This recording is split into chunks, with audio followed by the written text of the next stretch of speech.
A paz esteja com todos os que se entregaram em Cristo Jesus e assim começam uma caminhada como membros desse corpo de Cristo. Damos início ao nosso grupo de Conexão Bíblica, falando dos recursos para atingir o propósito maior que é o amor, os frutos do Espírito, e hoje tratando do recurso igreja, o quarto recurso que nós vamos tentar compartilhar aqui juntos, né? Vamos iniciar então, primeiro de tudo, colocando-nos na presença de Deus, em nome do Pai, do Filho e do Espírito Santo, dando graças a nosso Senhor Jesus Cristo, que, razão da nossa fé, veio ao mundo por nós, morreu e ressuscitou, e nos leva com Ele nesse caminho de vida eterna. Damos graças a Ele e pedimos que Ele nos ajude com a força do Seu Espírito, que está conosco, que está no meio de nós, que está junto de você que ouve, esse mesmo Espírito que abra os nossos ouvidos, leve-nos à palavra certa, a palavra necessária para cada um de nós, e nos edifique nessa noite, nesse momento, juntos aqui, conforme essa palavra, apesar de estarmos longe uns dos outros, mas a palavra nos une, a palavra é Cristo e Ele é fonte de união para todos nós. Amém. Bom, então hoje vamos tratar desse assunto, a igreja, né? Por que ela é um recurso, né? A igreja é um ambiente propício ao crescimento da vida cristã. Nós temos tratado muito sobre santificação, sobre crescimento, né, sobre fé, sobre todos esses aspectos, mas eles nos levam a uma harmonia com aqueles que estão trilhando os mesmos caminhos. E essa harmonia se encontra quando o grupo se reúne na mesma fé, no mesmo propósito, né? Embora a santificação, como está escrito aí na tela, vem pela perseverança em Jesus Cristo, que é individual, cada um de nós tem que tomar decisões nesse sentido, tem que buscar o conhecimento individualmente, embora isso tudo seja verdade.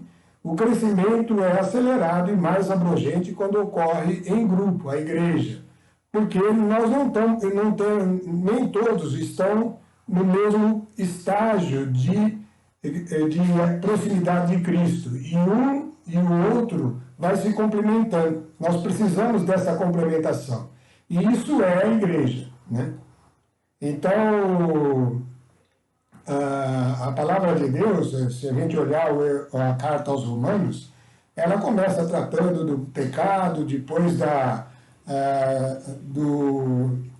justificação pela fé, e depois de todos aqueles aspectos que vão de perseverança, que vão nos fazendo crescer na fé e crescer na natureza de Cristo, mas ela vai chegar lá no capítulo 12, que nós vamos tratar aqui hoje, que trata exatamente desse convívio com a igreja. Nós falamos de conviver com Cristo mediante a palavra, isso é um processo individual, mas agora vamos conviver com os cristãos, porque eles vão dar testemunho de Cristo a nós e nós damos esse testemunho de Cristo a eles, e é assim que a igreja passa a ser um ambiente propício ao crescimento da vida, né? Vamos tratar então do primeiro tema de hoje, que é o conceito de corpo, né? Vamos ver como a Bíblia trata disso. Hoje a gente vai ficar muito mais nos textos bíblicos, né, do que com a nossa tela aí. Vamos pegar texto por texto e explorá-los, né? O conceito de membros compondo um corpo. É tratado isso na Bíblia em várias passagens, nós selecionamos duas aí e vamos ver. Romanos 12, de 1 a 4.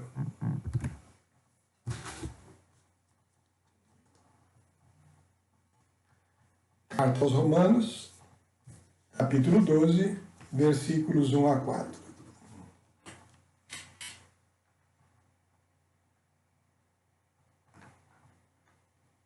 Estamos aí no Novo Testamento, entrando na carta aos Romanos.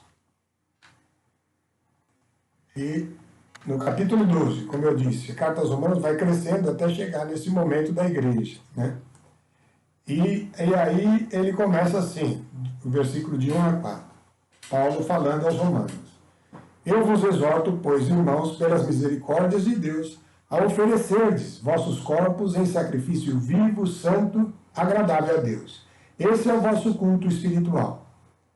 Não vos conformeis com este mundo, mas transformai-vos pela renovação do vosso espírito, para que possais discernir qual seja a vontade de Deus, o que é bom, o que lhe agrada e o que é perfeito. É daí que a gente tira aquela frase que a vontade de Deus é boa, é agradável e é perfeita. Conhecer a vontade de Deus é começar a desfrutar isso, né? E assim como que a gente faz, oferecendo o nosso corpo em sacrifício vivo, e não nos conformando com o mundo, mas nos renovando. Todo esse processo foi tratado até aqui.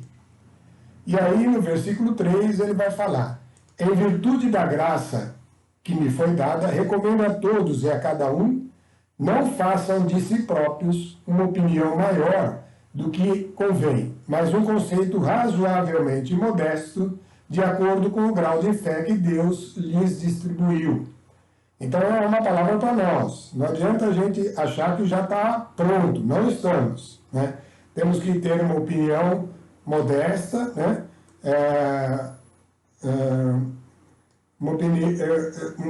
Um conceito de nós mesmos, não sendo maior do que convém, ou seja, dentro de um processo razoavelmente modesto, de acordo com o grau de fé que Deus nos deu. E isso vai ajudar no convívio, porque a tendência de cada indivíduo é querer se prevalecer, mas a gente vai aprendendo desde o início que a gente deve abrir mão dessa tendência. Essa tendência não é a tendência de Jesus. Ele se fez humilde e veio participar da vida dele conosco, numa condição muito inferior à que ele possuía, né? O versículo 4 diz assim: pois tudo isso, por quê? Porque nós, como em um só corpo, temos muitos membros, e cada um dos membros tem diferente função, assim nós, embora sejamos muitos, formamos um só corpo em Cristo, e cada um de nós é membro um do outro. Então, na verdade, era o versículo de 1 a 5, era aí que nós tínhamos que chegar. Nós somos membros um do outro e formamos um só corpo.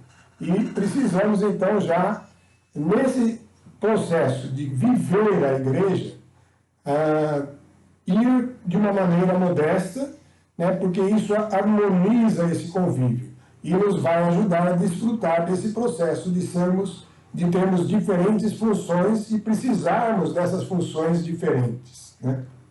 Vamos ler lá na carta aos Efésios, capítulo 4, versículo de 1 a 14, o que Paulo falou aos Efésios, também sobre esse conceito do corpo, né? O corpo, então, são cada um daqueles que pertencem à igreja, eles são como um membro, como uma célula, como uma parte de um corpo, de um todo. Deus trata conosco individualmente, mas o plano de Deus é que a gente vá se inserindo nesse corpo, que é o próprio corpo de Cristo. Então, carta aos Efésios, capítulo 4, de 1 a 14. Então, Paulo falando aos Efésios: exorto-vos, pois, prisioneiro que sou por causa do Senhor. Ele estava confinado lá dentro dos vários incidentes da vida de Paulo, né? Que leveis uma vida digna da vocação a qual fostes chamados. Aí, novamente, com toda a humildade e amabilidade, com grandeza de alma, suportando-vos mutuamente com caridade, suportando-vos mutuamente no amor, né? Sede solícitos em conservar a unidade do Espírito no vínculo da paz. Então, tudo isso são princípios básicos para a vida da igreja, para a gente tirar proveito dessa vida da igreja, né? Sede solícitos em conservar a unidade do Espírito no vínculo da paz. Sede um só corpo e um só Espírito. Novamente, o conceito de corpo. Todos têm o mesmo Espírito, nascemos de Jesus Cristo, recebemos o Espírito Santo, Então esse Espírito nos une, ele é a fonte de união entre aqueles que creem, né? E nos faz, na interação de uns com os outros, viver essa condição de corpo, ser de um só corpo e um só Espírito, como fosse chamados pela vossa vocação, a uma só esperança. Há um só Senhor, uma só fé e um só batismo. Há um só Deus e Pai de todos, que atua acima de todos, por todos e em todos. Mas a cada um de nós foi dada a graça segundo a medida do dom de Cristo. Então, existe uma graça concedida diferentemente para cada um, conforme a medida do dom de Cristo, uma doação de Cristo. Pelo que diz, quando subiu ao alto, levou muitos cativos, cumulou de dons os homens. Está lá no Salmo 67, 19. Então, esses dons, subindo ao alto, Jesus distribuiu. E esses dons operam dentro da igreja.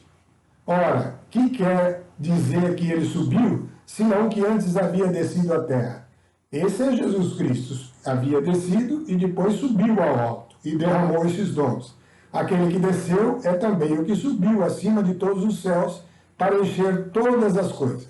A uns ele constituiu apóstolos, a outros profetas, a outros evangelistas, pastores, doutores. Então, isso são ministérios dentro da igreja, onde a pessoa pode ir se manifestando pela presença do Espírito nela, num cargo, e aí é cargo mesmo de apóstolo, ou de profeta, ou de evangelista, ou de pastor, ou de doutor.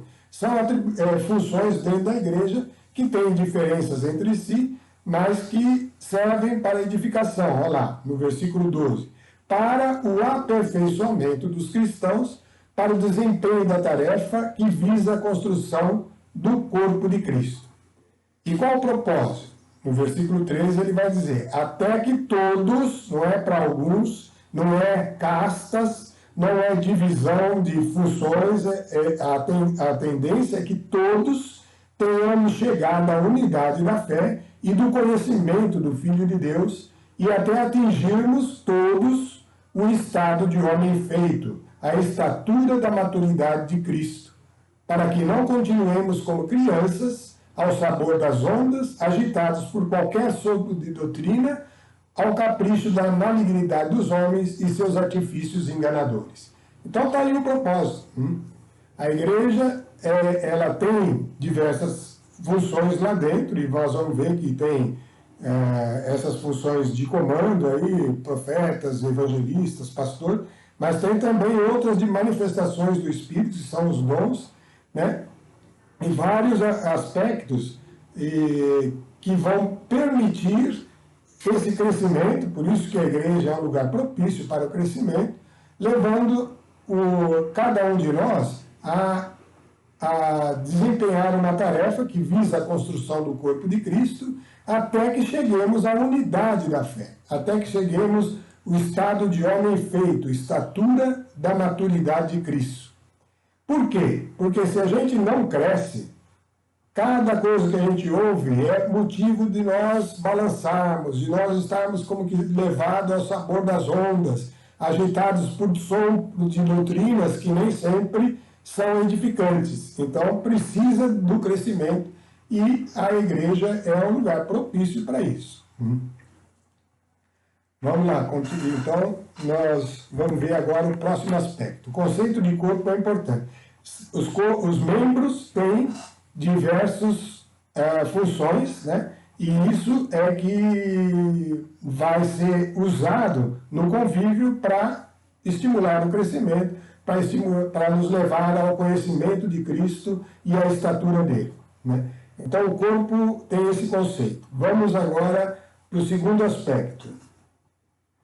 Precisamos uns dos outros. Sozinhos, não é impossível. Pode crescer sozinho, teve exemplos nas Escrituras, né? Mas é bem mais difícil. Então, a gente tem que usar esse recurso, né? Nós precisamos uns dos outros. E vamos continuar lá no Romanos 12, né? Romanos 12, versículos de 5 a 8.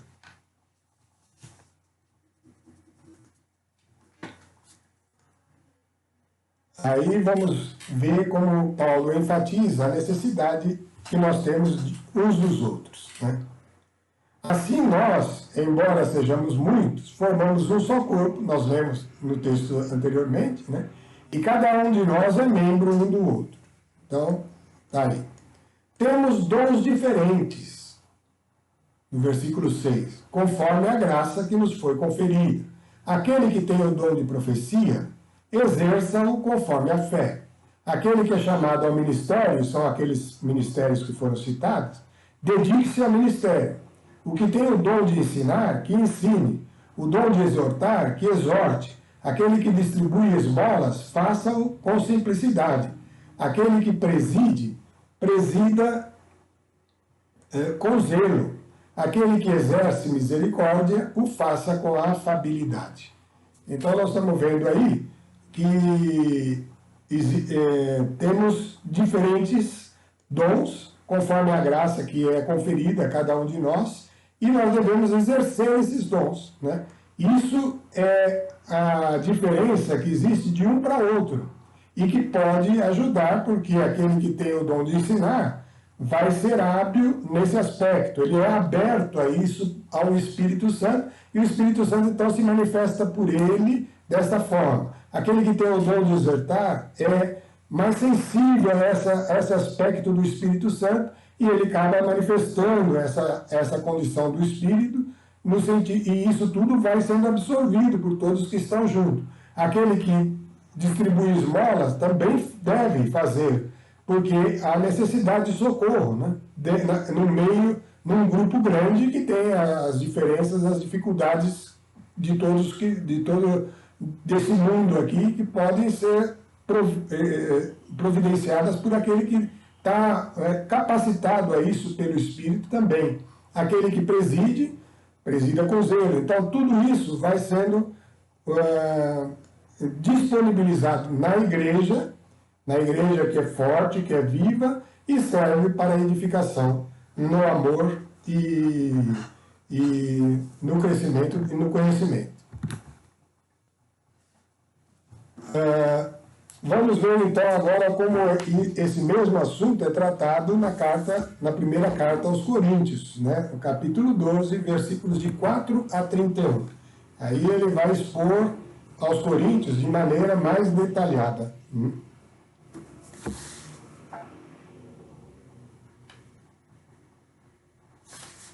De maneira mais detalhada. Vamos lá. Então, Coríntios 12, de 4 a 31.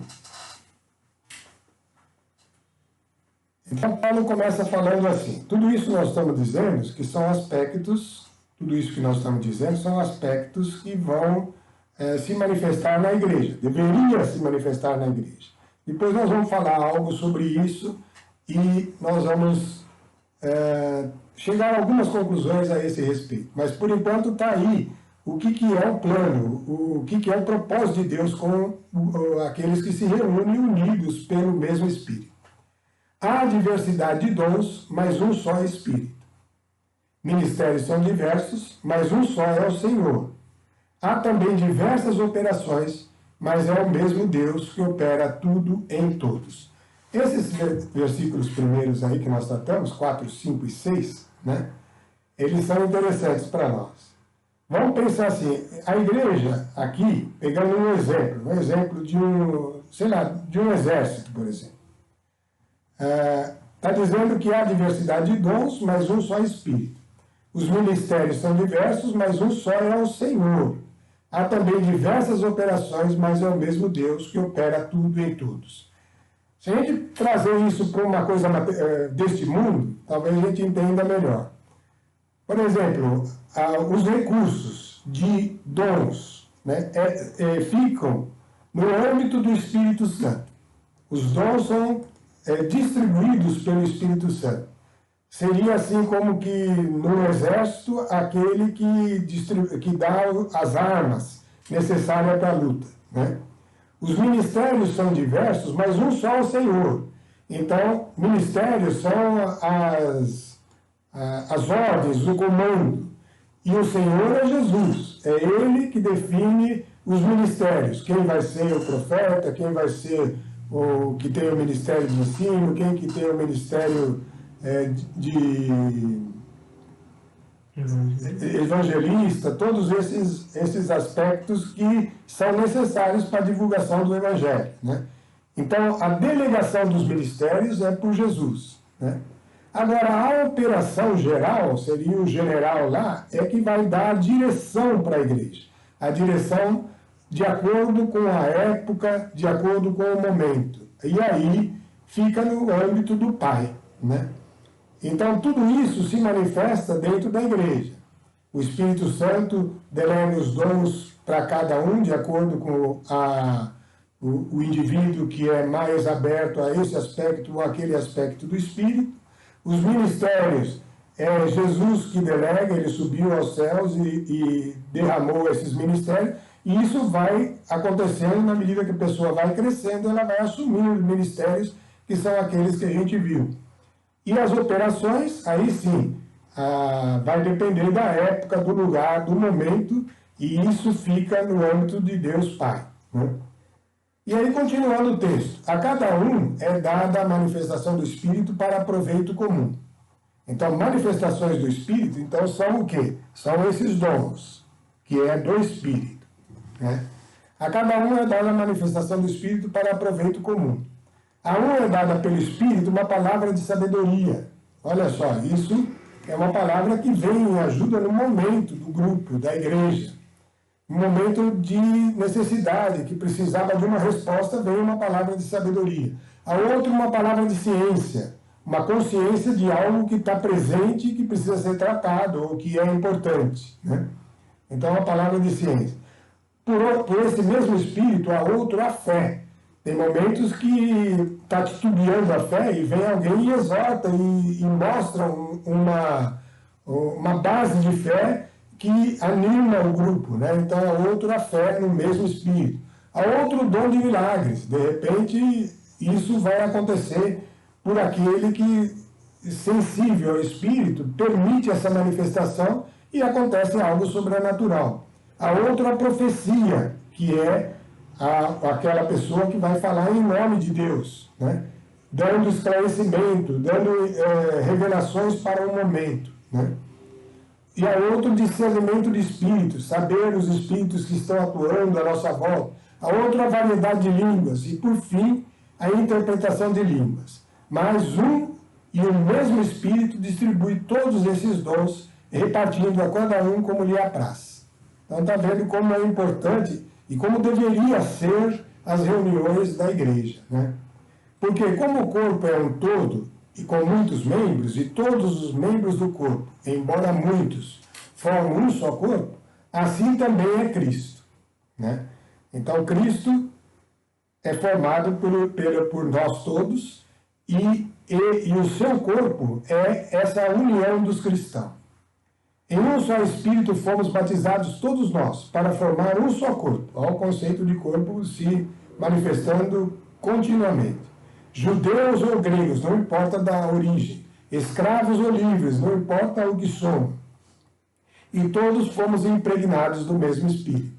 Assim, o corpo não consiste em um só membro, mas em muitos. Se o pé dissesse, eu sou a mão, por isso não sou do corpo, acaso deixaria ele de ser do corpo? Se a orelha dissesse, eu não sou o olho, por isso não sou do corpo, deixaria ela de ser do corpo? E se o corpo fosse todo olho, onde estaria o ouvido? Se fosse todo ouvido, onde estaria o olfato? Mas Deus dispôs no corpo cada um dos membros como lhe aprouve. Se todos fossem um só membro, onde estaria o corpo? Há muitos membros, mas um só corpo. O olho não pode dizer à mão, eu não preciso de ti, ó. Precisamos uns dos outros. O olho sem os outros membros, ele fica sem função, ele não tem, ele não consegue reagir diante daquilo que ele está percebendo, né?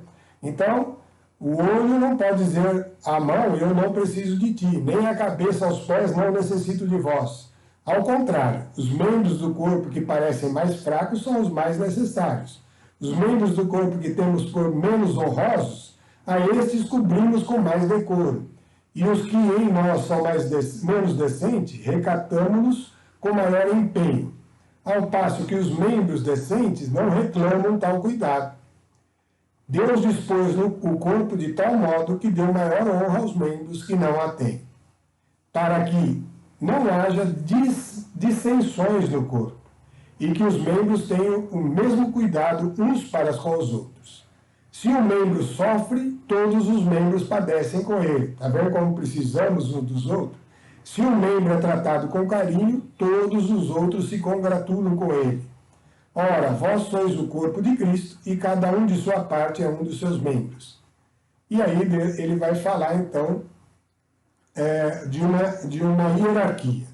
Na igreja, Deus constituiu primeiramente os apóstolos, segundo lugar os profetas, em terceiro lugar os doutores, depois os que têm dons de milagre, dom de curar, de socorrer, de governar, de falar diversas línguas. E aí vem a pergunta para nós: como que a gente pode achar que pode ir sozinho? Porque somos todos apóstolos? Já somos todos profetas? Já somos todos doutores? Já todos fazemos milagres? Têm todos a graça de curar? Falam todos em diversas línguas? Interpretam todos? Não, né? Nós precisamos uns dos outros, porque isso vai nos ajudando a crescer. E aí, então, assumindo condições de maior proximidade da natureza de Cristo. E aí ele termina falando: aspirai os dons superiores, e agora ainda vou vos indicar o caminho mais excelente de todos. Nós nem vamos falar dele, porque esse é o caminho que a gente tem falado desde o começo dos nossos estudos, que é o amor, né?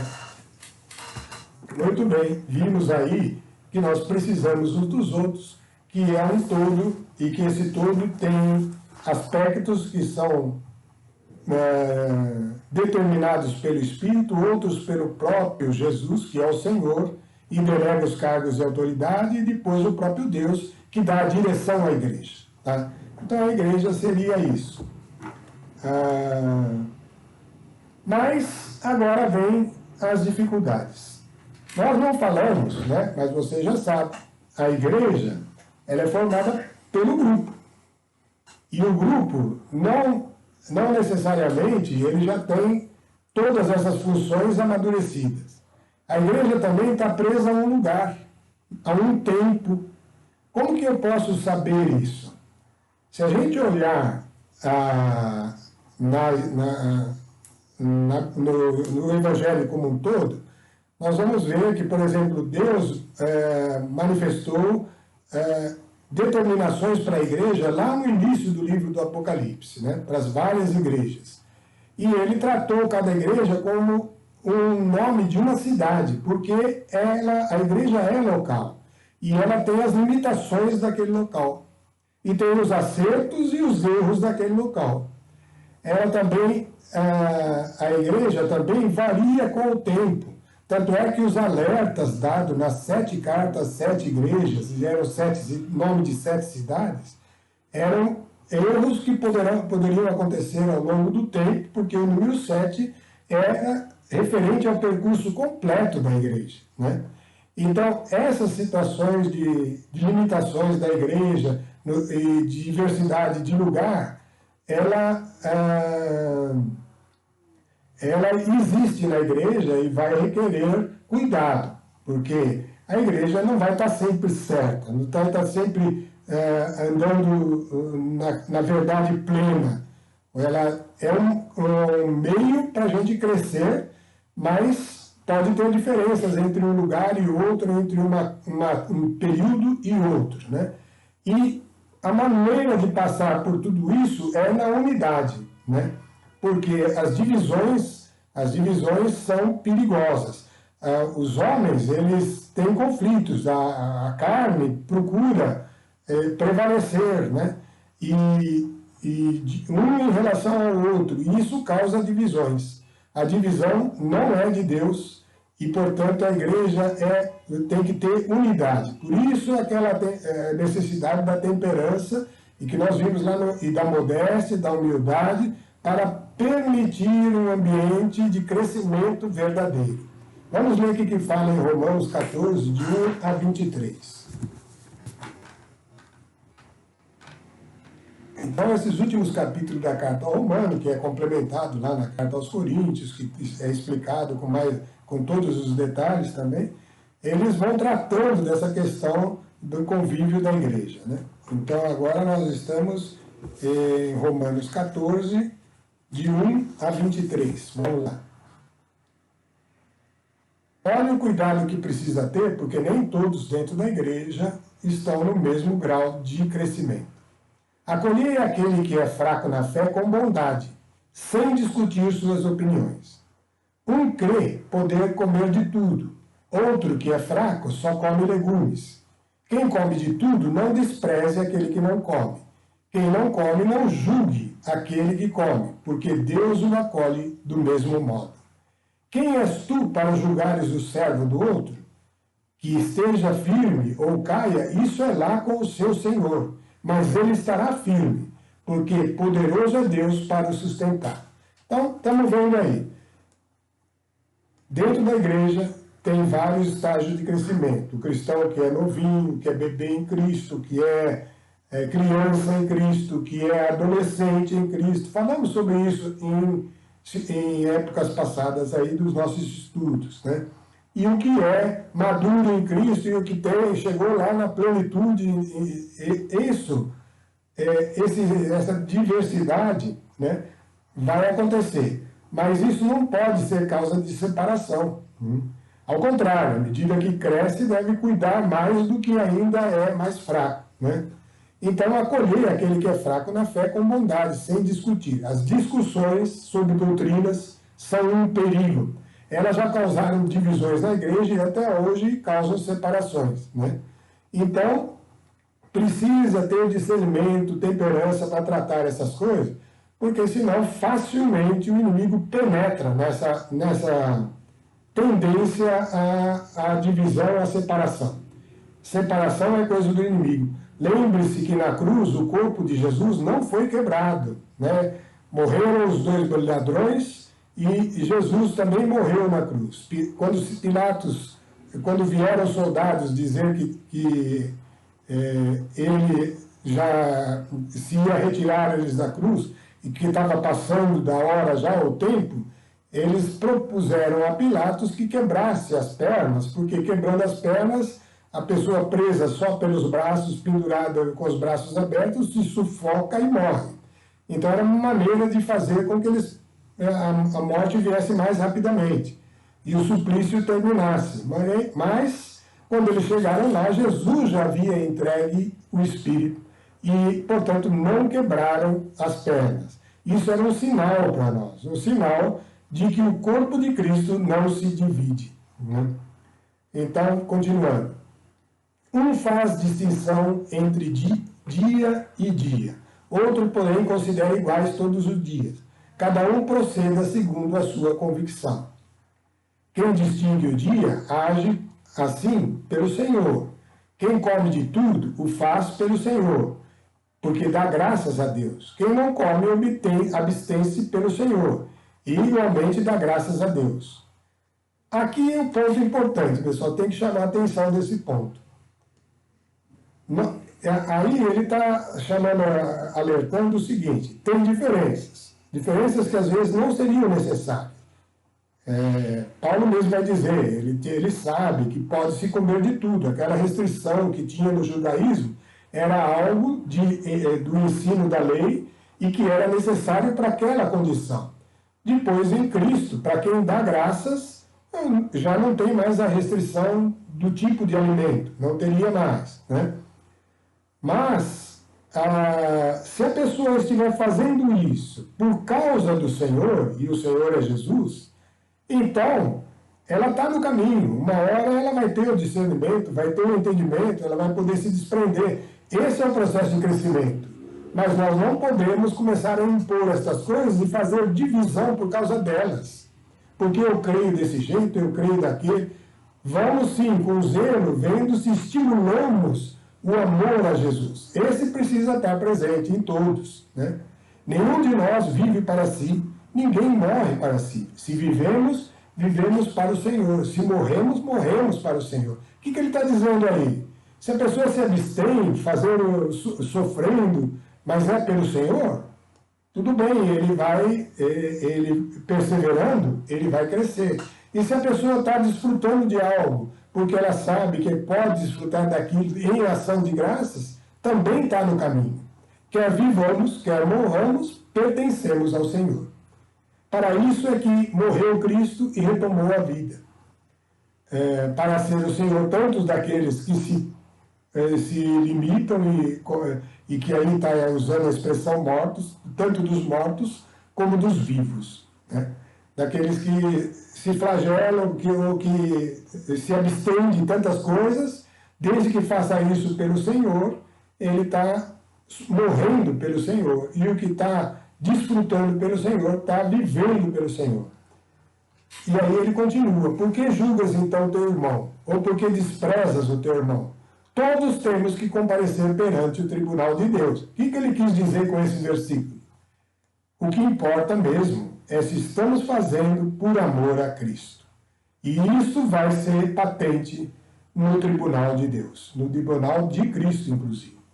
Porque está escrito: por minha vida, diz o Senhor, diante de mim se dobrará todo o joelho, e toda língua dará glória a Deus. Assim, pois, cada um de nós dará conta de si mesmo a Deus.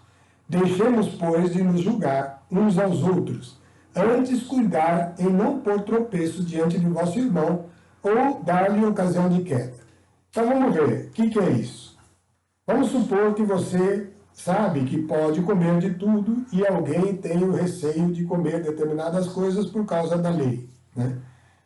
Se eu, que sei que posso, começo na frente dele a comer, aquilo causa escândalo dentro dele e ele pode falar: não vou conviver com essas pessoas, vou me separar. Ao separar-se, você foi causa de queda para aquela pessoa, porque a separação não é conveniente.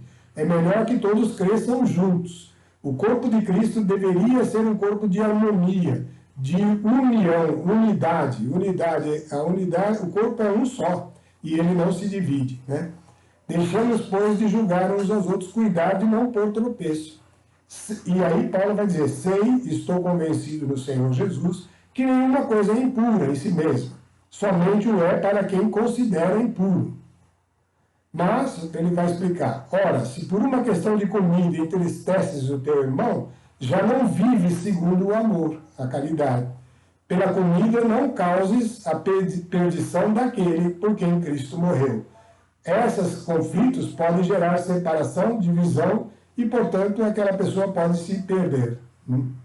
Não venha a tornar-se objeto de calúnia a tua vantagem, porque o reino de Deus não é comida nem bebida, mas justiça, paz e gozo no Espírito.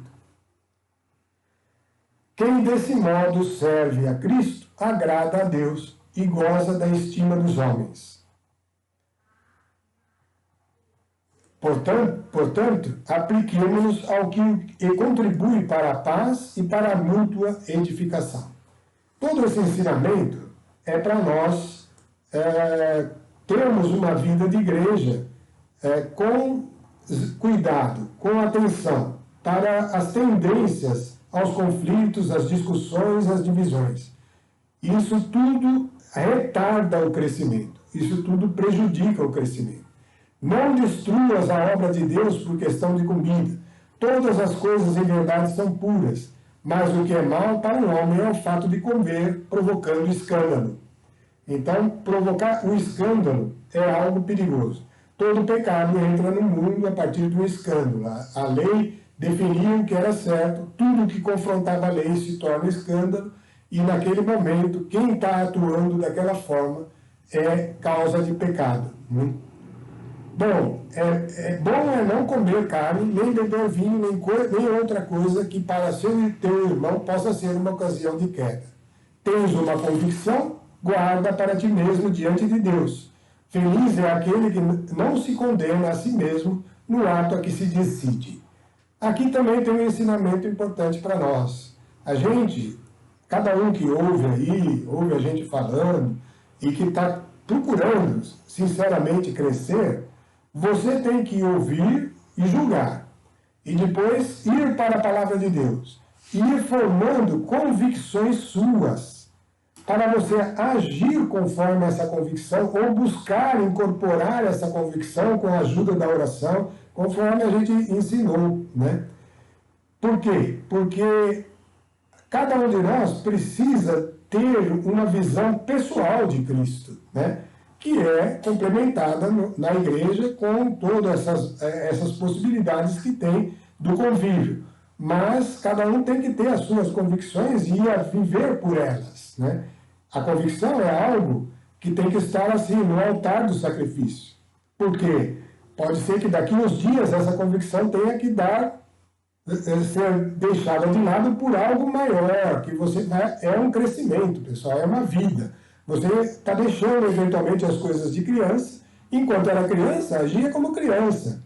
Chegou a idade do jovem, age como jovem. Chegou ao adulto, deixa as coisas próprias de criança. Então, a convicção, Deus quer ver você agir por convicção, porque ela é base de fé, e você está indo pela fé e é justificado por essa fé, mas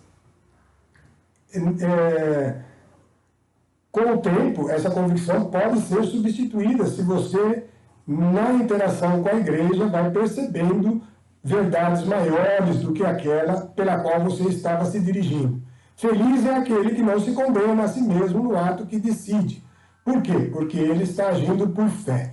E mesmo que esse ato não seja perfeito, mesmo que haja um erro aí, um erro mesmo, se foi feito com essa vontade de agradar a Deus, foi nesse propósito, então você é justificado não pelo ato, mas pela tua fé. Mas aí vem o contraponto, né? Mas aquele que come, apesar de suas dúvidas, condena-se, por não se guiar pela convicção. Ele não está indo pela fé. Aquela história de, por via das dúvidas, vou fazer isso, não é boa no reino dos céus, né? Via das dúvidas é incerteza, é condição de falta de fé. Você precisa agir por fé, tomar decisões com base na fé, mesmo que elas sejam erradas. Não importa, mas você vai aprender, vai apanhar eventualmente, mas você está agradando a Deus nesse caminho. Ao passo que andar na dúvida é a pessoa que vai na base do sopro do vento ou das ondas do mar e não tem firmeza, né? Então, por isso que a gente fala, busca formar opiniões na palavra de Deus. Porque tudo que não procede da convicção é pecado. Então, chegamos aí. Esse é um cuidado, a questão das divisões. Falamos do corpo de Cristo, não se divide, dentro da igreja, permanecer na igreja. Nós vimos, a igreja deveria ser um ambiente rico, fértil, de todos aqueles dons, de todos aqueles ministérios e de todas aquelas manifestações sobrenaturais de milagres, de curas. Isso tudo precisava ser abundante lá, né? E aconteceu com o tempo de ser e em outro tempo não, e varia com a época, com o momento, mas não pode haver a divisão, porque a divisão, então, a pessoa vai se perdendo pelos caminhos errados do mundo, né? Vamos lá. Quais os perigos dentro da igreja, né? Hoje, nós vamos ver esse texto, que é o início de um processo grande que acontece dentro da igreja. E que Paulo deixou um alerta para nós, né? Que eu estou chamando aí de apostasia, né? O avanço da apostasia. Paulo, quando estava encerrando a carreira, ele fez esse discurso, está lá no Atos dos Apóstolos, capítulo 20, de 25 a 35. Na verdade, ele nem estava ainda encerrando a carreira dele. Ele estava simplesmente se retirando em função de estar naquela situação de prisioneiro. Ele foi para Roma e ele se despediu, sabendo que alguns daquelas pessoas ele não veria mais, né? Então, ele deu um alerta que nós precisamos guardar para nós, que era para a igreja em si. né, para aquela igreja daquele momento. Então, está lá em Atos, capítulo 20, de 25 a 35. Vamos lá. É Paulo falando. Sei agora que não me tornareis a ver a minha face, todos vós, por entre os quais andei pregando o reino de Deus. Então ele estava falando para uma assembleia lá e dizendo que não voltariam a vê-lo mais. Era um momento de separação, né, dramática, né? E no 26 ele diz assim: portanto, hoje eu protesto diante de vós de que sou inocente do sangue de todos. Ele vai falar aqui de dois problemas graves que pode acontecer e que pode causar distorções na igreja. Porque nada omiti no anúncio que vos fiz dos desígnios de Deus. E aí ele vai falar: cuidai de vós mesmos e de todo o rebanho, sobre o qual o Espírito Santo vos constituiu bispos. Ele estava falando aqueles que tinham ficado em posição de ministério mesmo, ministério de pastor, ministério de apóstolo. E aí ele estava dizendo a estas pessoas que estavam lá presentes: cuidai de vós mesmos e de todo o rebanho que estava ligado a eles, pelo Espírito Santo, que constituiu a eles posição de autoridade, né, para pastorear a igreja de Deus, que ele adquiriu por seu próprio sangue, Jesus, né? Sei que depois da minha partida se introduzirão entre vós lobos cruéis, que não pouparão o rebanho. Mesmo dentre vós surgirão homens que hão de proferir doutrinas perversas, com o intento de arrebatarem após si os discípulos. Então, isso é um problema. Às vezes a pessoa tem um conhecimento, mas cresce um orgulho, uma vaidade, e ele começa a medir as pessoas que o seguem e começar a se colocar à frente como se ele fosse a direção. E não é, a direção é do Espírito, né? A direção é de Deus. A gente precisa tomar cuidado com doutrinas que vão fazendo aquele esquema lá: eu sou de Paulo, eu sou de Apolo, lembra? Isso é tratado na carta de Paulo também, aos Coríntios, né? Então, surgirão homens que hão de proferir doutrinas perversas no intento de arrebatarem após si discípulos. Vigiai, lembrai-vos, portanto, que por 3 anos não cessei, noite e dia, de molestar com lágrimas a cada um de vós. Agora eu vos encomendo a Deus e à palavra de sua graça, àquele que é poderoso para edificar e dar herança com os santificados. E aí ele vai falar uma outra frase diferente agora: que de ninguém cobicei prata, nem ouro, nem vestes. Vós mesmos sabeis que estas mãos, estava mostrando as mãos dele, proveram as minhas necessidades e a dos meus companheiros. Em tudo vos tenho mostrado que assim trabalhando convém acudir os fracos e lembrar-se das palavras do Senhor Jesus, quando ele mesmo disse: é maior felicidade dar do que receber. Então, essa condição são dois perigos na igreja: formar